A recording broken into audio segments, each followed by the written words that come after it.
마태복음 11장 25절에서 30절. 그때 예수께서 대답하여 가라사대 천지의 주제이신 아버지여, 이것을 지혜롭고 슬기있는 자에게는 숨기시고 어린아이들에게는 나타내심을 감사하나이다. 옳소이다. 이렇게 된 것이 아버지의 뜻이니이다. 내 아버지께서 모든 것을 내게 주셨으니 아버지 외에는 아들을 아는 자가 없고 아들과 또 아들의 소원대로 계시를 받은 자 외에는 아버지를 아는 자가 없느니라. 수고하고 무거운 짐진 자들아, 다 내게로 오라. 내가 너희를 쉬게 하리라. 나는 마음이 온유하고 겸손하니 나의 멍에를 메고 내게 배우라. 그러면 너희 마음이 쉼을 얻으리니 이는 내 멍에는 쉽고 내 짐은 가벼움이라 하시니라. 네. 아멘. 기도하시겠습니다. 하나님 감사합니다. 저희를 초청해 주셔서 감사합니다. 와서 내가 너희를 쉬게 하리라. 정말 우리 주님 안에서 참된 쉼을, 안식을 충만히 누리게 하여 주시옵소서. 히브리서 저자가 말한 것처럼 조상들은 약속을 받았지만 그 안식에 들어가지 못한 자가 많다고 했는데, 이 쉼에 들어갈 뿐 아니라 풍성히 누리게 하여 주시옵소서. 아멘. 이 시간도 주의 은혜만을 구합니다. 예수님으로 기도했습니다. 아멘. 아멘.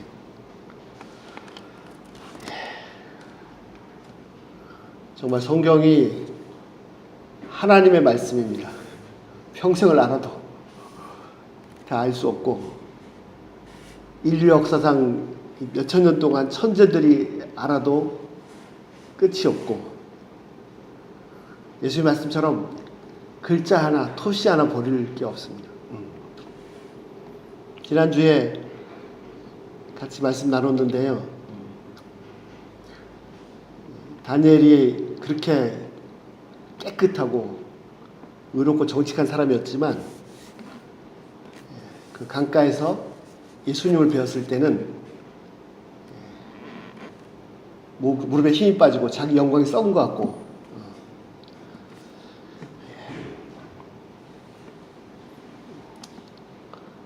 다니엘만 그런 게 아니죠. 요한도 그랬고, 사도 요한도 그랬고, 베드로도 그랬고, 이사야도 그랬고. 그래서 우리의 신앙의 핵심은 하나님과 늘 대면하는 것입니다. 늘 하나님과 대면하는 것입니다. 복음의 시작도 매일 하나님을 대면하는 데서부터 출발합니다. 지난번에 말씀드렸죠. 이렇게 율법주의자하고 구원파하고 완전히 상극인데, 반대인데 공통점이 있습니다. 이걸 다 지켜야 구원받는다 하는 사람하고, 이미 다 구원을 완성됐으니까 마음대로 살아야 된다는 구원파하고 완전히 상극인데 공통점이 있습니다. 공통점이 뭐죠? 공통점이 뭐냐면 전혀 하나님을 대면한 적이 없다는 겁니다. 하나님을 대면하면은 자신이 얼마나 그 거룩하신 그 영광 앞에 자신이 얼마나 죽을 죄인인지를 다니엘처럼 처절하게 숨도 못 쉬고 죽은 자 같이 됐어요. 그래서 그분이 일으키십니까? 일어나더라. 내가 어떻게 일어날 수 있습니까? 내가 어떻게 살아 기식할 수 있습니까? 나는 죽은 자 같이 될 수밖에 없는데 예수님이 나를 일으켜 주시니까 살아가 있는 것이고, 입도 못 엽니다. 근데 어떻게? 예수님이 다니엘한테 말하라고 하시니까 그제서 입을 열 수. 이게 내 에너지로, 내 힘으로 사는 게 아니에요. 그렇게 처절하게 무너진 상태에서 복음을 발견하면 그 독과 같은 자기의가 전혀 있을 수가 없습니다. 얼마나 은혜로 살고 있는 것이지만 처절하게 인정할 수밖에 없죠. 자, 25절 말씀 보시죠. 예수님께서 하나님께 기도하십니다. 천지의 주제이신 아버지. 자, 지혜롭고 슬기있는 자들에게 숨기시고 어린아들에게는 나타내심을 감사합니다. 우리가 생각하는 일반적인 개념은 지혜로운 사람, 슬기로운 사람, 머리 좋은 사람들이 더 많이 알죠. 예. 어리고 잘 모르면, 어리고 둔하면 잘 모릅니다. 그것이 일반적 개념입니다. 예수님께서 하나님께 뭐라고 기도하셨습니까? 오히려 지혜롭고 슬기로운 자들은 다 모릅니다. 그리고 어린애처럼 제가 뭘 알까 하는 그런 사람들이 더 잘합니다. 그리고 그것을 감사하셨습니다. 이게 하나님의 신비입니다. 26절 올소이다 이렇게 된 것이 아버지의 뜻이니이다. 혹시 그런 거 보셨나요? 정말 머리가 좋은데 그게 한두 사람 얘기가 아닙니다. 뭐 어떤 사람은 진짜 천재인데 그래서 얘기하는 거 보면은 엄청나게 박식하고 지식을 많이 가지고 있는데 진짜 볼 것을 못 보고 전혀 알지 못하는 그런 사람들이 많습니다. 그리고 정말 무지한 것 같은데 그러나 무지한 것 같지만 핵심 진리를 아는 사람이 있습니다. 그것은 지금 말씀하신 것처럼 지혜로운 자에게 다 숨기신 겁니다. 하나님께서 가리셨습니다. 자, 그러면은 그 핵심 내용이 뭡니까? 무엇을 지혜로운 자들에게 숨기셨고 그 무엇을 어린아이 같은 사람들에게는 오히려 다 알 수 있게 보여주셨습니까? 그 내용이 뭐죠? 그 내용이 뭐냐면 27절입니다. 내 아버지께서 모든 것을 내게 주셨으니 아버지 외에는 아들을 아는 자가 없고, 자, 예수님이 누구신지를 아는 존재는 하나님밖에 없습니다. 또 아들과 그 아들의 소원대로 계시를 받은 자 외에는 아버지를 아는 자가 없습니다. 자, 지혜로운 자, 슬기로운 자들에게 숨기신 게 뭡니까? 지혜로운 자, 슬기로운 자에게 숨기시고 어린아이 같은 사람에게 다 보여주신 것이 무엇입니까? 27절입니다. 자, 아버지를요. 자, 아들을, 예수님을 하나님 외에는 아는 분이 없습니다. 또 하나님을 아들만이 아니라 아드님과 그 아들께서 원하시는, 그래서 계시하게 볼 수 있게 해주신, 여기 지금 그 계시를 받은 자라고 되어 있잖아요. 이 계시를 받은 자란 말이 25절에 나타나셨다는 것 같은 단어입니다. 그게 이제 계시라는 거거든요. 그 아버지를 누가 압니까? 아들과 아들께서 원하셔서 나타내신 자, 계시된 자입니다. 그 사람들은 압니다. 자, 그래서 숨겨졌고 드러난 내용이 뭡니까? 숨겨졌고 드러난 내용의 핵심이 하나님이시고 그 다음에 아들이십니다. 하나님이고 아들이신데 이 하나님과 아드님 예수님이 정말 머리 좋고 똑똑하고 천재들한테는 저 사람은 정말 많이 알 것 같은데 진짜 무지하고 오히려 어린애 같은데 이제 뭘 하나 하는데 아는 거 별로 없는데 다 계시돼서 너무 잘 알고 있는 것입니다. 조금 전에 우리 목사님 찬양해서 너무 좋았습니다. 놀라우신 구세주, 오 신실하신 주. 찬양을 하는데 갑자기 제 마음에 환해지는 것 같은. 왜요? 왜? 자, 여러분 하루 종일 지나치면서 사람들 만나시고 이런저런 얘기 많이 하셨겠죠. 많이 하셨죠. 뭐 조금 하시고 하여튼 많은 얘기. 자, 오늘 하루 돌아보시면서 그 나눈 내용의 그 주제, 그 내용들이 무엇에 관한 내용들입니까? 저는요, 물론 좋은 것도 있었습니다. 좋은 것도 있었는데, 예를 들어서 뭐, 우리 주위에 있는 사람들 얘기, 또 뭐, 뉴스에 정치, 요즘 정치 막 아주 그냥 정말 모든 사람들 관심이지 않습니까?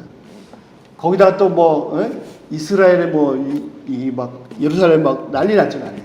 물론 그런 견해가 다 다를 수 있습니다. 그런데 거기에 다 온통 마음이 빼앗겨 있다. 그런 얘기만 쭉 하다가 갑자기 오 신실하신 주, 오 놀라운 구세주 이렇게 예, 마치 이렇게 깜깜한 이 칠흑 같은 것이 예. 오 놀라운 주님 딱 하는데 팍 거치듯이 이렇게 예, 예. 지금 눈에 보이는 그것이 전부가 아닙니다. 눈에 보이는 현상에 좌우되시면 안 됩니다. 그런데 천재들도 그 눈에 보이는 것만 봅니다. 그리고 거기에 좌지우지 됩니다. 그리고 막 네가 옳으니 내가 옳으니 치고받고 싸우고 난리죠. 그런데 매일 하나님을 대면하는 사람은요, 그 뒤에 실체를 봅니다. 실체를. 그 대표적인 예가 뭡니까? 요즘 우리 목사님께서 자주 말씀해 주시는데요. 예. 자, 아하방이 죽을 때 어떻게 됐습니까? 아하방이 죽을 때 그 암몬이가요? 모압이가 반역을 했죠. 예. 유대 왕이 같이 와서 시작. 예. 그때 이제 막 선지자들이 와서 그냥 막 예언을 하는데, 예? 예언을 하는데 뭐라고 그랬습니까? 치십시오. 다 승리합니다. 그때 유대서 여호사밧 아닌가요? 예, 예. 또 다른 선지자가 없습니까? 있긴 있는데 맨날 미가라 선지자가 있는데 나한테 나쁜 얘기만 합니다. 그런 말 하지 마십시오. 하나님 좀 들어 그분을 오라고 하십시오. 근데 역시 이제 안 좋은 얘기를 했습니다. 예. 근데 그 내용 중에 하나가 뭡니까? 이 미가 선지자 하는 내용이 기도하는데 하나님의 하나님의 회의하시는 모습을 뵀는데, 예, 주제가 뭐였습니까? 어떻게 하면 아합을 이제 그동안 아합을 너무 오래 기다려 주셨어요. 또 용서하시고 또 용서하시고 이제 아합을 이제 벌하시기로 딱 결정하셨는데 어떻게 할까? 그때 한 영이 제가 가서 선지자들 입에 얘기를 해가지고 다 꿰겠습니다. 그래서 이제 아합이 그렇게 됐는데, 자, 우리는 성경을 보니까 그 내용이 지금 보입니다. 예. 근데 이 성경을 덮으시고요. 그 당시 상황으로 딱 가보십시오. 그 당시 상황으로 가보면 그 미가 선지자가 아주 중요한 말이 있어요. 막 그냥 선지자들이 뭐 별짓을 하면서 가서 이깁니다, 승리합니다 막 하고 있는데 이 미가가 엉뚱한 얘기 하니까 하나가 와서 쳤거든요. 예. 근데 미가가 뭐라 그래요? 네가 골방에 들어가는 날 그걸 알 것이다. 예. 이게 진짜 중요한 말입니다. 진실을 어떻게 합니까? 골방에 들어가는 날 기도하는 때 알고. 어쨌든 자, 이거 성경을 생각하지 마시고 그 당시 상황만 생각해 보세요. 그러면 그 당시 상황을 어떻게 얘기하겠습니까? 아, 국제 정세가 지금 너무 어지럽다. 우리나라가 지금 이 나라가 어떻게 될 것이냐. 저 위에 아수르 제국이 일어나는데 이제 우리 망하는 거 아니냐. 아수르하고 어떻게 잘 화합을 해야 되지 않냐. 아니다. 그러면 또 저 밑에 애굽이 또 우리를 어떻게 칠지 모른다. 그러고 있는데 또 여기 암몬 모압이 또 반역을 했다. 이놈들을 용서하지 않지. 우리 힘은 안 되니까 같이 협력을 하자. 이게 국제 정세가 이게 정신이 없어. 예. 예. 그 밑에 사는 백성들은 얼마나 막 그냥 성경 표현대로 마음의 갈대 흔들리는 갈대, 바람에 흔들리는 갈대처럼 막, 예, 나는 어떻게 되는가 막, 예, 정신 없죠. 거기에 속으시면 안 돼요. 그것만 보시면 안 된다는 거예요. 그거는 겉에 드러나는 현상이 아닐까요? 지혜로운 자, 슬기로운 자 다 숨기시고, 예. 예. 어린아이, 예. 그 미가 선자만, 그러니까 그 실제 움직임은 뭡니까? 실제는요, 영적인 세계고요. 영들이 역사에서, 예. 하나님의 허락하심 안에 때로는 징계하시고, 때로는 살리시고, 하나님께서 어떻게 하시는지, 그 겉으로 드러나는 현상에 진짜 요동할 필요 없습니다. 우리가 봐야 될 핵심 주체가 뭐냐면 하나님 아버지시고 그 아들 예수 그리스도십니다. 이걸 못 보면요 아무것도 모르는 거예요. 천재로. 그리고 그렇게 막 다 너무 그 국제 정세를 너무 잘 알아. 그래서 막 누구보다 또 다 분석했다. 본인은 더 거기에 막 좌지우지 흔들리는 거예요. 근데 미가는 진짜 볼 것을 봤습니다. 골방에 들어가서. 예. 예. 자, 갑자기 예수님 톤이 바뀌십니다. 28절. 수고하고 무거운 짐진 자들아 다 내게로 오라. 내가 너희를 쉬게 하리라.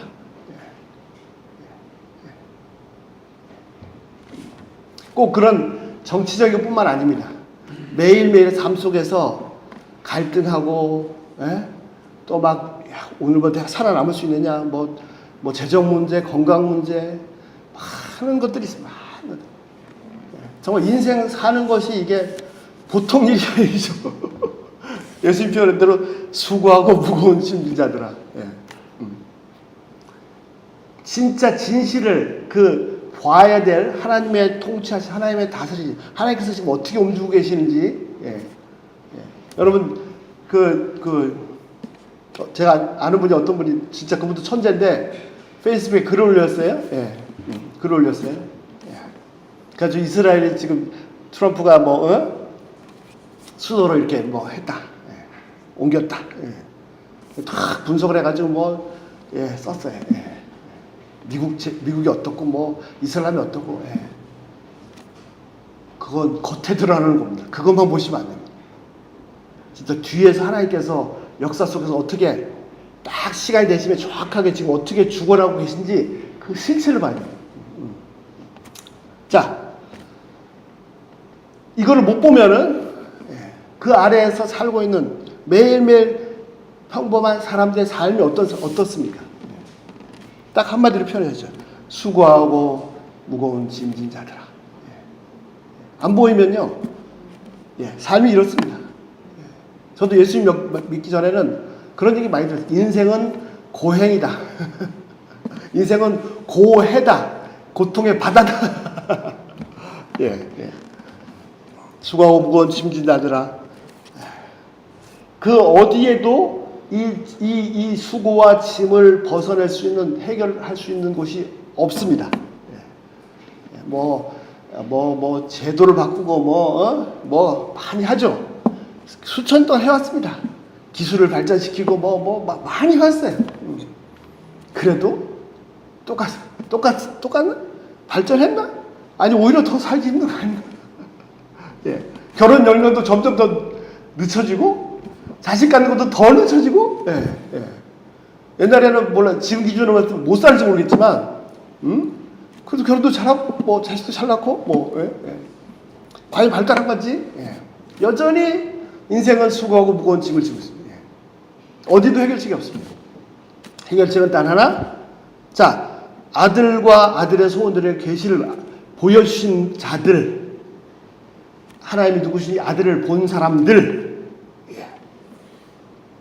그분이 유일한 해결책이십니다. 예수님이 초대하십니다. 다 내게로 오라. 내가 너희를 쉬게 하리라. 예수님만이 쉬게 하십니다. 예수님만이 쉼을 주십니다. 오늘 아침에 이렇게 말씀보다 그래요. 예수님은 나의 쉼터. 예수님만, 진짜 예수님 안에서만 허리띠 팍 풀고 늘어지게 쉴 수 있습니다. 진짜 안식이, 쉼이 예수 안에 있습니다. 근데 그 전에 어떤 일이 있어야 됩니까? 그분의 은혜로, 내 이 머리로가 아니라, 머리가 좋으냐 나쁘냐 이게 아니라 그분의 은혜로 열어주셔서 예수님을, 하나님을 예수님의 실체를 볼 수 있어야 됩니다. 이 일이 일어나야 그냥 오늘 그냥 하루의 삶이 풍랑이 몰아치고 이 나라가 어떻게 되고 내 개인이 어떻게 되고 이 속에서 벗어나서 내 몸은 여전히 똑같이 살고 있습니다. 관계없이 그분 안에서 진짜 안식을 얻을 수 있습니다. 예수님이 우리를 초대하십니다. 내가 쉬게 하리라. 예수님이 쉬게 하십니다. 그런데 어떻게 쉼이 일어납니까? 예수님께서 우리에게 주시는 쉼이 어떤 쉼입니까? 29절. 나는 마음이 온유하고 겸손하니 나의 멍에를 메고 내게 배우라. 그리하면 너희 마음이 쉼을 얻으리니. 자, 이 말씀이 이해가 되십니까? 쉬라고 하셨습니다. 쉬게 해주신다고 하셨습니다. 그리고 29절의 결론도 너희 마음이, 자, 쉼이 어디서 쉼이 나는 거죠? 예, 그렇죠. 감사합니다. 목사님. 육신이 늘어져 있으면 힘이 있습니까? 마음은 꽉 눌려 있는데 어떻게 힘을 주신다고요? 너희 마음의 힘을. 그런데 이상한 말씀은 그 힘을 어떻게 얻을 수 있다고요? 나의 멍에를, 예? 아니 쉬는데 왜 무슨 멍에를 말씀하시는 겁니까? 멍에를 얘기하시면서 무슨 힘을 주신다고 얘기를 하세요. 정말 신비죠. 자, 그 전에 이걸 보겠습니다. 나는 마음이 온유하다는 게 무슨 말입니까? 온유하다는 게. 놀라운 것은요, 이 온유하다는 단어가, 28절 끝에 쉬게 하리라는 단어와 24절 끝에 너희 마음을 쉼으로 얻으리라. 이 온유하다는 단어가 앞에 쉼, 뒤에 쉼 다 같은 단어입니다. 예수님이 온유하시다는 게 무슨, 이렇게 조용하시고 부드러우시다? 예수님이요, 아주 그냥 그 쉼 가운데 계시는 거예요. 이게 진짜 어려워. 이 쉼이 예수님이 어떤 분이세요? 온유하세요. 그 예수님이 아무리 찌르고 쑤셔도 저 같으면 막 혈기가 치고 막 그냥 성질이고 막 할 텐데 예수님은 편안하게 계세요. 막 옆에서 난리치고 막 말을 험하게 하고 막 욕을 하고 심지어 그 육신이 막 다 찢어져 나가서 엄청난 고통 가운데 계시는데도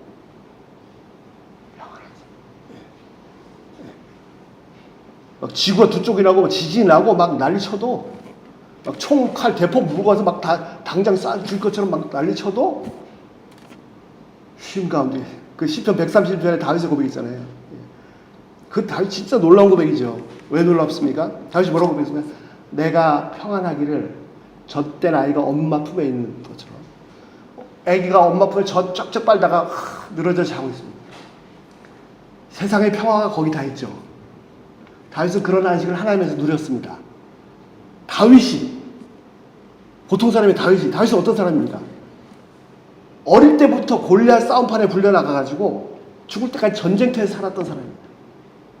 매일매일이 오늘 내가 죽을지 않을까. 그러니까 보통 지금 사람하고 달라요. 오늘 한 번 전쟁 가서 잘못하면 죽는 거 끝난 겁니다. 평생 그렇게 살았던 사람입니다. 근데 뭐라고요? 내가 고요하고 평안하기를. 하나님 말해서 진짜 놀라운 소리 진짜. 그건 다윗의 힘이 아니죠. 예수님이 온유하다는 표현이요, 앞에 쉬게 하랴 그 쉼, 29절에 너희 마음을 쉼을 같은 단어입니다. 같은 단어. 자, 근데 이제 진짜 쉼이, 우리 마음의 쉼이 어떻게 오려나 보죠. 어떻게 옵니까? 나의 멍에를 메고 내게 배우라. 아니, 쉬라고 그러니까 왜 멍에를 메라고 그러세요? 근데 멍에가 무슨 멍에입니까?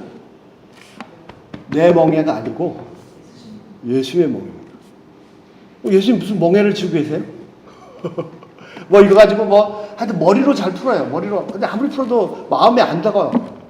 뭐라 그러죠? 이스라엘에서는 이 밭을 갈 때 소를 이제 결의를 이렇게 하는데 어린 소는 못하니까 이렇게 훈련시키려고 어미소 옆에 이제 이거 멍에를 같이 매서 해가지고 실제로는 어미소가 다 지고 하는데 어린 소 쫓아가고 그런 얘기 많이 해요.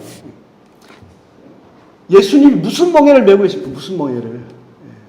예수님이 멍에가 있습니까? 예수님 메신 멍에가 딱 하나 있죠. 그게 뭡니까? 그렇죠. 예수님이 둘러 매신 멍에는 나의 죄, 우리 모두의 죄, 온 인류의 죄를 다 짊어지셨어요. 근데 뭐라고 했어요? 나의 멍에를 메고, 예수님 힘을 주시겠다고 그랬는데 어떻게 해요? 예수님의 멍에를 메고 예수님에게 배우라. 그래야면 마음의 힘을 얻는다. 예수님 멍에가 이게 보통 멍에입니까? 그거를 나보고 메라니. 이거는 내 멍에도 지금 수고하고 하루하루 살기도 힘든데 무슨 예수님의 멍에를 거기다 뒤집어 씌우면서 무슨 힘을 주십니까? 예수님의 멍에를 맬 때, 내 멍에 아니고 예수님의 멍에를 맬 때 진짜 힘이 있습니다. 예수의 멍에를 안 맬 때 침에 짓눌려 죽습니다. 이게 무슨 말이죠? 예수의 멍에가 뭡니까? 조금 전에 말씀하신 것처럼 모든 인류의 죄입니다. 그래서 그 죄짐을 혼자 다 짊어지시고 십자가에서 당신의 살과 피를 찢으셔서 내주셨습니다. 예. 그래서 구원을 완성시키셨죠. 모든 죄에 대한 대가를, 값을 다 갚으셔서 구원을 완성시켰습니다. 그 끝났잖아요. 아니요. 뭐라고 하셨어요? 나를 따라오너라. 누구든지 나를 따라오면 자기를 부인하고 자기 십자가 날마다, 누가 보면 날마다 자기 십자가를 지고 나를 따라오라. 우리도 예수님처럼 내가 짊어져야 될 내 멍에가 있습니다. 예수님 멍에인데 그 멍에 동참한 내 멍에가 있습니다. 그것이 뭡니까? 계속 말씀드리지만 바로 옆에 주위 사람들의 허물과 죄입니다. 내 주위 사람들이 열심히 지신 것처럼 다 본질적으로 다른 점이 있습니다. 예수님의 십자가는 구원의 십자가고 나의 십자가는 짐을 나눠지는 헌신의 십자가. 우리가 진다고 해서 그게 구원의 십자가는 전혀 보탬이 되지 않습니다. 관계없습니다. 그러나 예수님은 우리에게 날마다 자기 십자가를 지고 내 주위 사람들의 허물과 죄를 내가 짊어지고 가는 겁니다. 실제로 예수님이 다 지신 건데, 그리고 이게 죽을 맛이에요. 힘들어요. 힘듭니다. 이게 쉽지 않습니다. 그래서 예수님이 어떻게 하시는지 잘 배우면 진짜 쉼이 있습니다. 근데 언제 쉼이 없는 줄 아십니까?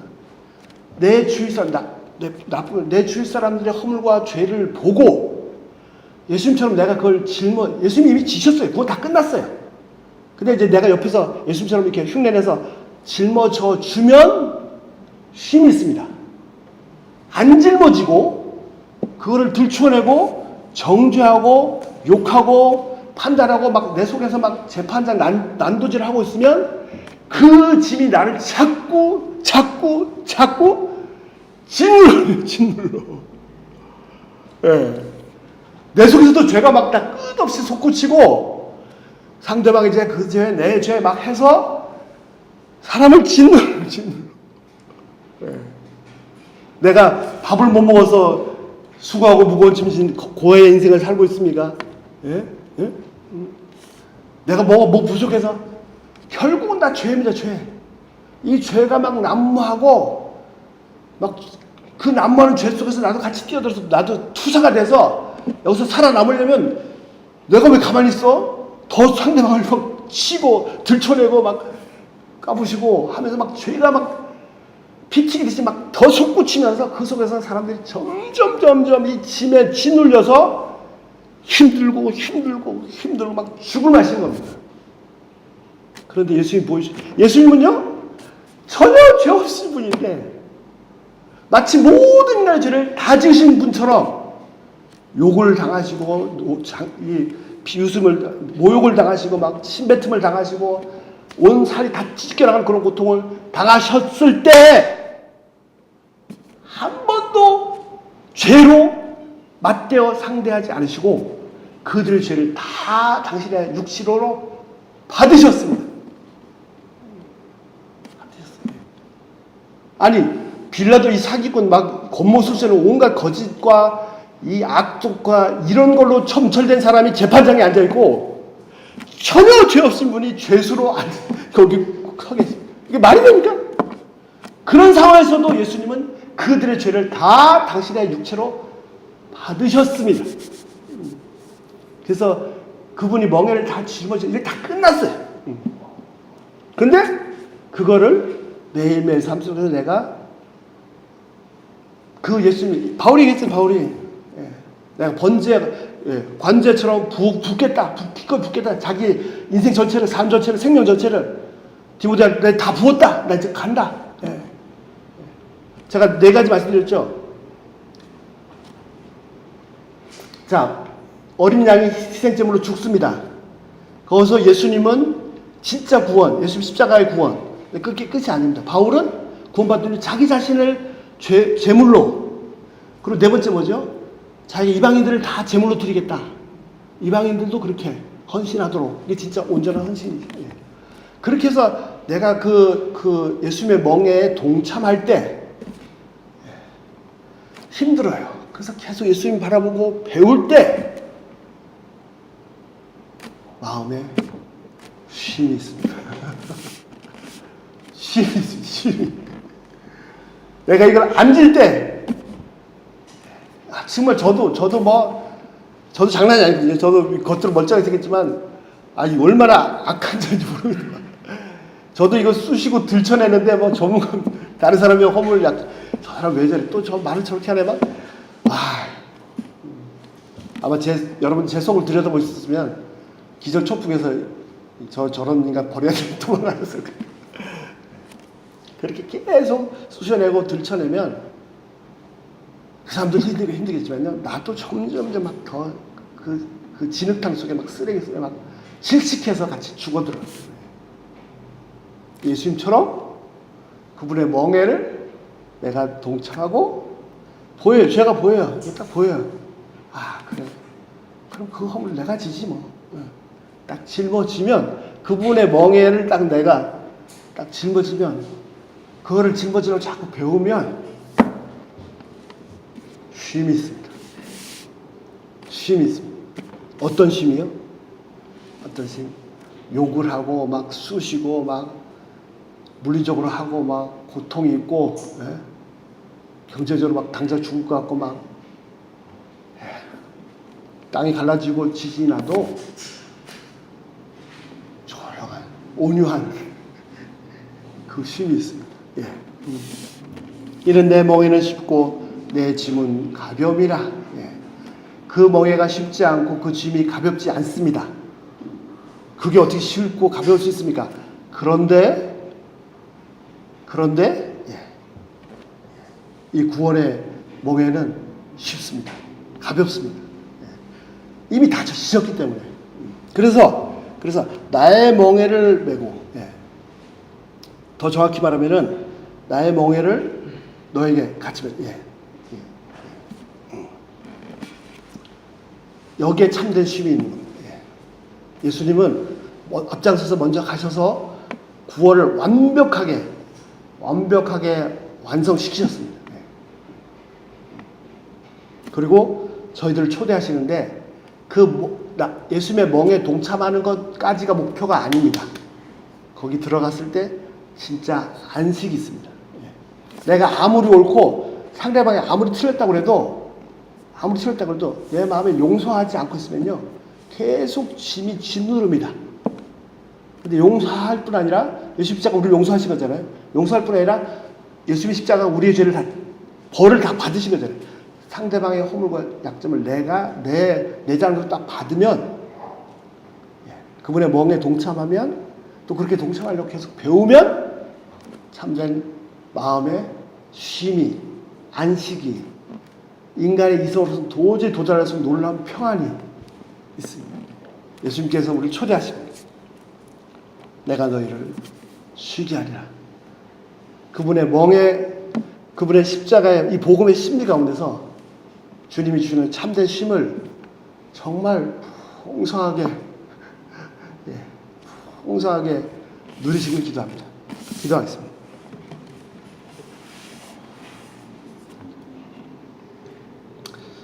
거룩하신 하나님, 주의 은혜를 감사합니다.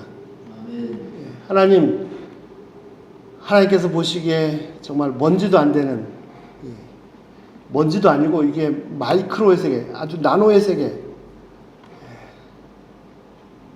이 작은 세계